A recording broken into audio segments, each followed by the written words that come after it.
Hello everyone, current affairs with film booster series में आपका स्वागत है। आज है 27 जुलाई 2021। तो आज हम देखेंगे कौन कौन सी घटनाएं पीआईबी, करंट अफेयर्स न्यूज़पेपर और साथ ही द हिंदू न्यूज़पेपर के साथ साथ अदर मैगजीन में इम्पॉर्टेंट रही हैं, जो हमारी प्रीलिम 2021 और 2022 की दृष्टि से काफ़ी ज़्यादा इम्पॉर्टेंट हैं। तो चलिए शुरू करते हैं। जैसा कि आप देख रहे हैं, आज है 27 जुलाई 2021। तो आज हम देखेंगे पीआईबी, द हिंदू न्यूज़पेपर के साथ साथ अदर मैगजीन और करंट अफेयर्स की अदर न्यूज़पेपर में कौन कौन सी घटनाएं इंपॉर्टेंट रही हैं। हमारी आज की जो पहला आर्टिकल है वो है गरीब नवाज रोजगार योजना। नाम से ही समझ में आ रहा नमाज, तो नमाज का मतलब ही आप समझ सकते हैं ये मुस्लिम वर्ड है, तो ये किसके लिए होगा? अल्पसंख्यकों के लिए। ठीक है, जब अल्पसंख्यकों के लिए होगा तो मोटे तौर पर आपको बस ये थिंकिंग करना है कि मिनिस्ट्री कौन हो सकती है, तो मिनिस्ट्री अल्पसंख्यक हो सकती है। तो पहला क्वेश्चन आपसे तो यही पूछा जाएगा कि गरीब नवाज रोजगार जो योजना है वो किस मिनिस्ट्री के अंतर्गत क्रियान्वित है, तो आप बता देंगे साहब ये मंत्रालय अल्पसंख्यक के अंतर्गत है। दूसरा क्वेश्चन जो आपसे पूछा जाएगा वो ये कि इसे कब शुरू किया गया था, इसे 1947 के बाद शुरू किया गया या इसे 2017 में शुरू किया गया, तो इसे 2017 में शुरू किया गया। तीसरी इम्पोर्टेंट जो ये बात है कि इसको इम्प्लीमेंट कौन करता है, यानी कि मिनिस्ट्री तो ये हो गई लेकिन इससे धरातल पर क्रियान्वित कौन करता है, तो वो करता है मौलाना आज़ाद एजुकेशन फाउंडेशन। ठीक है, ये एक तरीके का नॉट फॉर प्रॉफिट एनजीओ है जो इस योजना को क्रियान्वित करता है। ठीक है, मौलाना आज़ाद जो हैं वो काफ़ी इम्पॉर्टेंट पर्सनैलिटी हैं हिस्टोरिकल दृष्टि से, चाहे आप कैबिनेट मिशन के बारे में पढ़ेंगे, शिमला समझौता के बारे में पढ़ेंगे और या फिर कांग्रेस की अध्यक्षता के बारे में पढ़ेंगे। ठीक है, तो ये हम जब हिस्ट्री पढ़ाएंगे तो वहाँ पे हम आपको इनके बारे में बताएंगे। पर्पस क्या है? पर्पस ये है अल्पसंख्यकों के युवाओं को कौशल आधारित रोजगार के लिए सक्षम बनाना और अल्पकालिक रोजगार उन्मुख कौशल विकास पाठ्यक्रम उपलब्ध कराना। इस पूरी लाइन का क्या मतलब?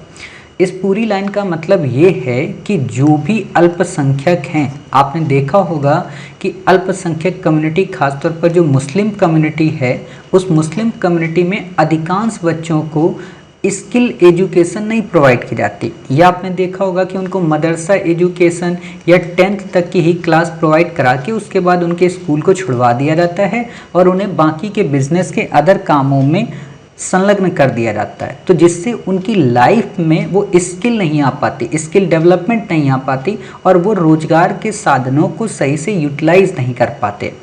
तो इसीलिए उन सब के लिए कौशल आधारित रोजगार को सक्षम बनाया जाता है। ठीक है, साथ ही अल्पकालिक रोजगार, अल्पकालिक का मतलब उन्हें मान लीजिए मोबाइल बनाना सिखा दिया गया, उन्हें मान लीजिए थोड़ी सी स्किल प्रोवाइड करा दी गई, जो लैंप होते हैं, ठीक है, एलईडी के, उनको बनाने का, तो वो थोड़े समय के लिए अपना पैसा कहीं से भी जनरेट कर सकते हैं और रोजगार ले सकते हैं। ठीक है, अब जो मोस्ट इम्पॉर्टेंट क्वेश्चन है वो आपसे जो पूछा जाएगा वो ये क्वेश्चन आपसे पूछा जाएगा कि क्या भारत के संविधान में अल्पसंख्यक शब्द को परिभाषित किया गया है, तो नहीं साहब। ठीक है, आपको क्वेश्चन देगा अल्पसंख्यकों के संदर्भ में नंबर 1 इन्हें धार्मिक स्वतंत्रता प्राप्त है, नंबर 2 इन्हें भारत के संविधान में भली भांति परिभाषित किया गया है, नंबर 3 वर्तमान में 6 अल्पसंख्यक समुदाय हैं। ठीक है, तो आप कहते हैं कि साहब इन्हें परिभाषित तो नहीं किया गया है, 6 तो हैं और इनको धार्मिक स्वतंत्रता प्राप्त है। ठीक है, तो ऐसे क्वेश्चन बनते हैं। तो आपको पता चल गया कि भारतीय संविधान में इनका उल्लेख नहीं है। दूसरा जो क्वेश्चन आपसे बनेगा कि भारतीय संविधान केवल धार्मिक अल्पसंख्यकों की बात करता है, केवल भाषाई अल्पसंख्यकों की बात करता है, धार्मिक और भाषाई दोनों अल्पसंख्यकों की बात करता है, या सामाजिक अल्पसंख्यक की बात करता है, तो आप कहेंगे साहब भारत का संविधान केवल धार्मिक की बात नहीं करता है, केवल भाषाई की बात नहीं करता है, ये धार्मिक और भाषाई दोनों अल्पसंख्यकों की बात करता है, ये सामाजिक अल्पसंख्यकों की बात नहीं करता। आपके दिमाग में आएगा सर इनका मतलब क्या है? इसका मतलब इतना है कि धर्म के आधार पर जो पॉपुलेशन है भारत में उसके हिसाब से हम अल्पसंख्यक डिक्लेयर करते हैं, भाषा के आधार पर जो अल्पसंख्यक हैं उन्हें हम भाषाई डिक्लेयर करते हैं।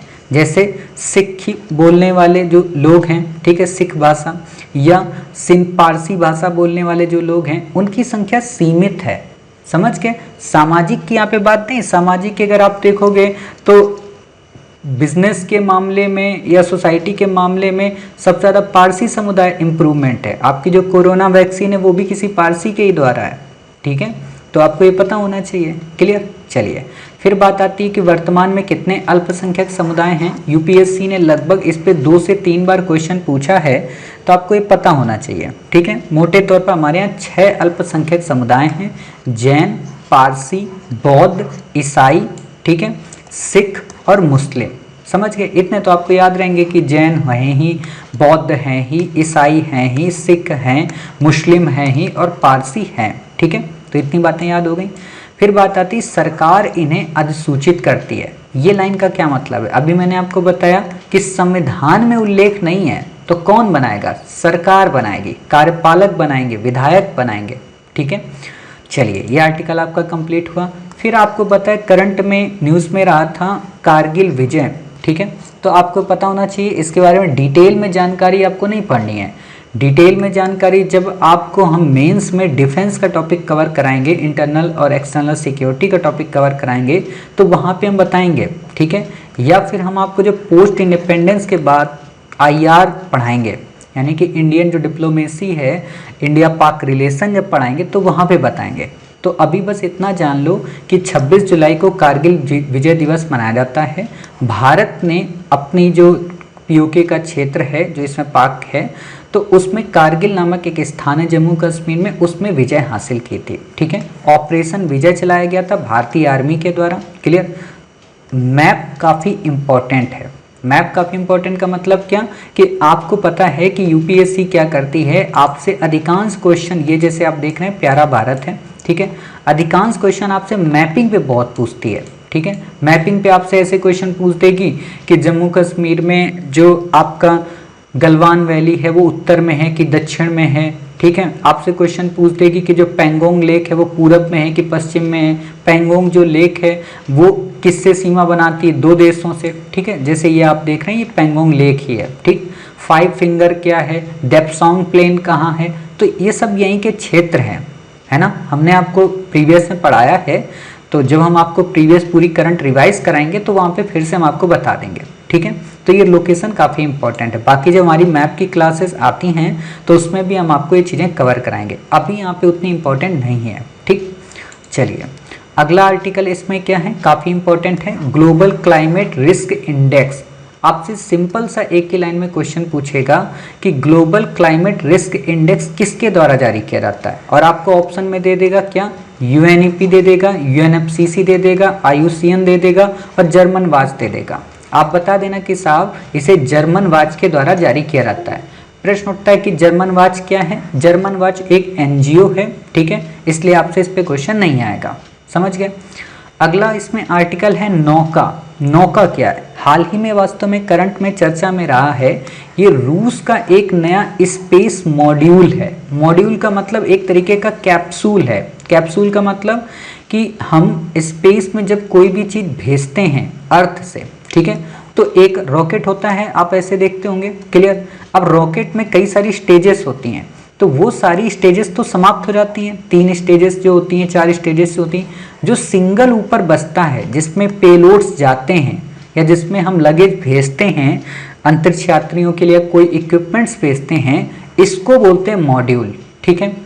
इसमें खास बात क्या है कि ये जब यहाँ से जाएगा तो ये काम क्या करता है कि जैसे यहाँ से बाकी जो यान गए हमारे इंटरनेशनल स्पेस स्टेशन पे, ठीक, तो उन यानों को डॉक करता है। मतलब अगर हम मोटे तौर पर ये कहें कि एक तरीके का बंदरगाह बनता है अंतरिक्ष में जाके, ठीक है। ये विमान यहाँ से गए, ये सब विमान यहाँ से जुड़ते हैं, जुड़ के यहाँ से यात्री उतरता है, उतरने के बाद इस मॉड्यूल में बैठ जाता है, ठीक है, और फिर अपना इंटरनेशनल स्पेस स्टेशन में टहलता रहता है। समझ गए। इंटरनेशनल स्पेस स्टेशन क्या है, इसे हम आपको 1 से 2 दिन में यानी कि कल आपको कवर कराएंगे। काफ़ी इंपॉर्टेंट है कि इसमें कितनी स्पेस एजेंसियां हैं। वास्तव में अर्थ की लो ऑर्बिट में ये है, मानव का कृत्रिम उपग्रह है एक तरीके का, और इसमें लगभग 5 एजेंसियां वर्ल्ड की हैं, जो कि आपकी नंबर 1 नासा है, जाक्सा जो कि जापान की है, सीएसए यानी कि कनाडियन स्पेस एजेंसी है, ईएसए यानी कि यूरोपियन स्पेस एजेंसी, और आपकी रसिया की रोसकॉस्मोस, ठीक है।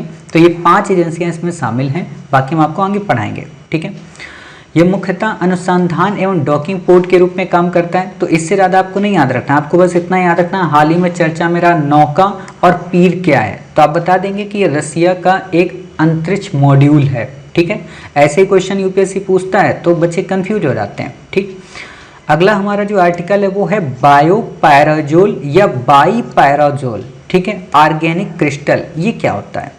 ये वास्तव में एक नया इंडियन साइंटिस्ट के द्वारा बनाया गया एक मटेरियल है जो क्या काम करता है, किसी भी टूटे हुए उपकरण की मरम्मत करने में सक्षम है।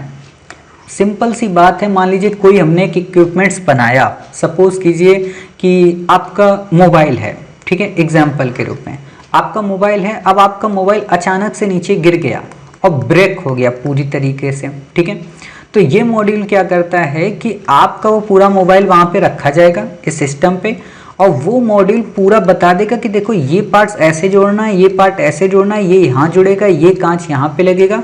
मतलब उसको एक तरीके से अरेंज कर देता है कि आप इसे ऐसे जोड़ें। ठीक है, और वो अपने आप बिल्ड हो जाता है। इसको आर्टिफिशियल इंटेलिजेंस और मशीन लर्निंग के जरिए किया जाता है। ठीक है, आपसे क्वेश्चन ये नहीं पूछेगा कि ये क्या है बायोपैराजोल, आपसे सिंपल सा क्वेश्चन ये पूछेगा हाल ही में चर्चा में रहा बायोपैराजोल के क्या क्या लाभ हैं। तो आप बता देना भाई साहब बहुत सारे लाभ हैं, उसमें जितने ऑप्शन देगा ना वो सारे उसके सही होंगे, ऑप्शन डी ही लगाना। और यकीन मानिए जब ऐसे क्वेश्चन यूपीएससी आपसे पूछती है तो हम सॉल्व नहीं कर पाते, हमें लगता है अरे क्या होगा पता नहीं। ठीक है, तो उम्मीद है आप समझ गए। अगला आर्टिकल है हमारा उड़ीसा राज्य के बारे में। क्या है, इंपॉर्टेंट है कि उड़ीसा राज्य का जो पूरी शहर है, जो आप जगन्नाथ पुरी सुनते हो ना, तो जो पूरी सिटी है उड़ीसा की, वो देश की पहली ऐसी सिटी बन गई है जहां अब सभी के घर में नल का यानी कि जो टोटी वाला पानी है वो घर घर पहुंच गया। आप देख रहे होंगे कि इस समय आपके यहाँ पाइपलाइन बिछाई जा रही होगी, अधिकांश शहरों में अब बिछाई जा रही है, तो टोटी वाला पानी घर घर पहुंचाने की व्यवस्था यहाँ पे पूरी कंप्लीट हो गई है। तो देश का पहला राज्य ये बन गया है, इससे ज़्यादा आपसे नहीं पूछेगा। अगला आर्टिकल है हमारा राष्ट्रमंडल। ठीक है, आप पढ़ते होंगे हमेशा भारत राष्ट्रमंडल का सदस्य है लेकिन संप्रभुता अपनी बनाए हुए है। तो आखिरकार ये कॉमनवेल्थ होता क्या है, ये आप हमेशा देखते होंगे कॉमनवेल्थ गेम्स और घोटाले भी हुए हैं। ठीक है, तो ये वास्तव में क्या है तो इसको समझना। कॉमनवेल्थ दुनिया का सबसे पुराना राष्ट्रीय राजनीतिक संघ है, यानी कि पॉलिटिकल एक अलाइन है। इसमें क्या है कि 1949 में अस्तित्व में ये आया था। इसका पर्पस एक तरीके से आप ऐसे समझ लीजिए कि ब्रिटेन, जैसा कि आप जानते हैं कि पूरे विश्व में अपने उपनिवेश इस्टेब्लिश किए हुए था। जब पूरे विश्व में ये अपने उपनिवेश इस्टेब्लिश किए हुए था, तो चाहे भारत की बात हो या अफ्रीका के कई सारे कंट्री की बात हो या ऑस्ट्रेलिया या फिर आपके बहुत सारे छोटे छोटे कंट्री साउथ ईस्ट एशिया में इनको कब्जा करने की बात हो, या फिर यूरोप के कई सारे देशों में। ठीक है, तो जो भी देश ब्रिटेन के उपनिवेश रहे थे, तो ब्रिटेन ने सोचा कि अब हमसे तो ये देश आज़ाद हो ही जा रहे हैं। जैसे इंडिया, मान लीजिए 1947 में इंडिया आज़ाद हो गया और शोषण किया था इसने, तो इसको ये लगा कि अब आज़ादी के बाद भी हमारे संबंध मधुर बने रहें, हम मीठे से बातचीत करते रहें, तो एक काम हो कि जितनों को हमने गुलाम बनाया था वो सभी देश हमारे साथ जुड़ जाएं, क्योंकि हम सभी राष्ट्र हैं और हमने उनका कल्याण किया है। अब यहाँ पे ध्यान देना, जिन जिन देशों ने इसको ज्वाइन किया तो उन्होंने इसके सामने शर्त रखी कि हम ज्वाइन तो कर लेंगे लेकिन हमारी जो पॉलिटिकल इंटरफेरेंस पॉलिसी है, जो हमारी फॉरेन डिप्लोमेसी है, वो आप संचालित नहीं करेंगे, जैसा कि आप हमें गुलामी के समय में, औपनिवेशिक दौर के समय में करते थे। ठीक है, हम खुद से करेंगे। तो इसीलिए इसे कहा जाता है कि 1949 में ये आया, एक संप्रभु राष्ट्रों का राजनीतिक संघ है। संप्रभु मतलब वो देश आज सॉवरेन है। ठीक है, इसमें कौन कौन शामिल हैं? अफ्रीका, अमेरिका, एशिया और यूरोप के कई सारे जो कंट्री हैं, ठीक है, वो इसमें पार्टिसिपेट करते हैं। और एक और ख़ास बात बताएं कि इसमें वो देश तो शामिल हैं ही जो गुलाम रहे थे, यानी कि 54 कंट्री लगभग इसमें शामिल हैं, बट 2 कंट्री अफ्रीका के ऐसे हैं जो गुलाम नहीं भी रहे थे, रवांडा और मोजाम्बिक, वो भी इसमें शामिल हैं। तो अगर आपसे क्वेश्चन केवल ये पूछे कि केवल इसमें वही देश शामिल हैं, तो ऑप्शन गलत हो जाएगा। इसमें रवांडा और मोजाम्बिक भी शामिल है। प्रश्न उठता है कि रवांडा और मोजाम्बिक है कहाँ पे, लोकेशन आप हमें दिखा दीजिए। तो आप ऐसे देखिए, जैसे ये आप देख रहे हैं मोजाम्बिक, ठीक है, आपको मिल रहा है। आपसे क्वेश्चन ये पूछा जा सकता है कि मोजाम्बिक कहाँ पे है, ठीक है, तो आप बता देना कि मोजाम्बिक साहब यहाँ पे है। क्लियर। अब जब आपने मोजाम्बिक यहाँ पे देख लिया, ठीक है, प्रश्न उठता है कि रवांडा कहाँ पे। आपको एक मूवी है रवांडा नरसंहार, भी आपने सुना होगा, हुती और तुत्सी के मध्य हुआ था, ठीक है, काफ़ी इम्पोर्टेंट है। ये देखिए रवांडा ईस्ट कंट्री है। क्लियर। तो ये आपने देखा, ठीक है, छोटा सा कंट्री। क्लियर। लैंडलॉक है पूरी तरीके से। तो आपसे क्वेश्चन पूछा जा सकता है। यहाँ पे एक होटल रवांडा मूवी है, देखिएगा, बहुत अच्छी मूवी है, जब टाइम मिले कभी देखना उसको, ठीक है, इंग्लिश में है, अच्छी मूवी है। तो उसमें हुती और तुत्सी का संघर्ष दिखाया गया और उसमें उस पर्सन ने, जो होटल का मैनेजमेंट वाला था, उसने बचाया बहुत सारे लोगों को। तो आपने लोकेशन देख ली। अब आप हमें कमेंट बॉक्स में बताना कि क्या रवांडा से, ध्यान देना, क्या रवांडा से विषुवत रेखा होकर गुजरती है, ठीक है, और नहीं गुजरती तो किन किन देशों से विषुवत रेखा या कहें भूमध्य रेखा होकर गुजरती है अफ्रीका के, ठीक है, आप कमेंट बॉक्स में बताइए। चलिए अगला है हमारा पेट्रोलियम भंडारण केंद्र। सिंपल सा आपसे क्वेश्चन पूछा जाएगा, भारत में कौन कौन से पेट्रोलियम भंडारण केंद्र हैं। आपसे ये नहीं पूछेगा कितने मीट्रिक टन है, कितने मीट्रिक टन नहीं है, तो आप बता देना शायद विशाखापत्तनम, मैंगलोर, पादूर और चांदीखोल। चांदीखोल उड़ीसा में, पादूर कर्नाटक में, मैंगलोर कर्नाटक में और विशाखापत्तनम आंध्र प्रदेश में। चांदीखोल एक चीज़ के लिए और इम्पॉर्टेंट है, क्या, ये इंडिया का मिसाइल टेस्टिंग प्लेस है, ठीक है, डीआरडीओ मतलब यहाँ पे अधिकांश मिसाइल टेस्टिंग करता है, इसरो भी करता है, ठीक है, बैलिस्टिक मिसाइल वगैरह जो बनती है ना।